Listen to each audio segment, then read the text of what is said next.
नमः भगवते मंगला देवी नमः। ओं नमः भगवते लक्ष्मी नारायण नमः। ओं नमः भगवते शिवशक्ति नमो नमः। माननीय श्रीजुक्त पंदाटा ग्रामर सर्ववासी मानक मोर विशेष अनुरोध करा जाउछि जे माँ मंगला देवींकर पूजा कर्मारंभ 49 वर्ष हो गला। यही स्थान रे पूजा आरंभ करुअछंती। समस्त व्रत धर्म ने समस्तकर फल प्राप्ति निमंते मंगला माता को पूजा निमंते स उपचारे स श्रद्धारे स भक्तिरे स भक्तधारी पूजा करी समस्तकर मनोवांछा पूर्ण करती। इति श्रीमती श्री भागवत चरणारविंदे समर्पयामि। महादेवी स विद्महे माता धीमहि तन्नो देवी प्रचोदयात्। सर्वमंगलमय देवी मंगला देवी समस्त मनोवांछा पूर्ण करंतु।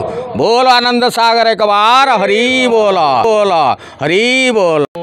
नमस्कार पंदाड़ ग्रामर जड़े मंगला माँ भक्त अटे। पुष्टि साई दाण्डे आम माँ मंगला 1 मास है स्थापन करा चारि पाड़ी ओषा आज पड़ुची। आई मंगला ओषा आज को प्राय 49 वर्ष पाखापाखि आमर है। मु बोधे 24 वर्ष है मोर बाघर है। मु 23 वर्ष है मंगला ओषा करुँ। आमर ये गरीब अनुष्ठान टी समस्त को जदि भल लगे आम बहुत खुशी हम। यही ओषा माँ को जिते भक्ति भरे डाक माँ समस्त दुख शुणे। माँ होती सर्वमयी जगत जारिणी। माँ समस्त दुख कथा बुझती।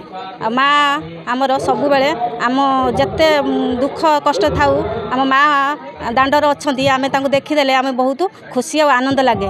आम ये एरियाटा सारा पुष्टि साई आमको बहुत भरपूर आनंदमय लगुच। ठाकुर थिला पर्यंत आज लास्ट चतुर्थ पाड़ी आज हूँ माँ विसर्जन पाइबे। आज कतरू ठाकुर हूँ विसर्जन पाइले काली ठाकुर पलैबे। आम दाण्ड खाली खाँ खाँ लगे।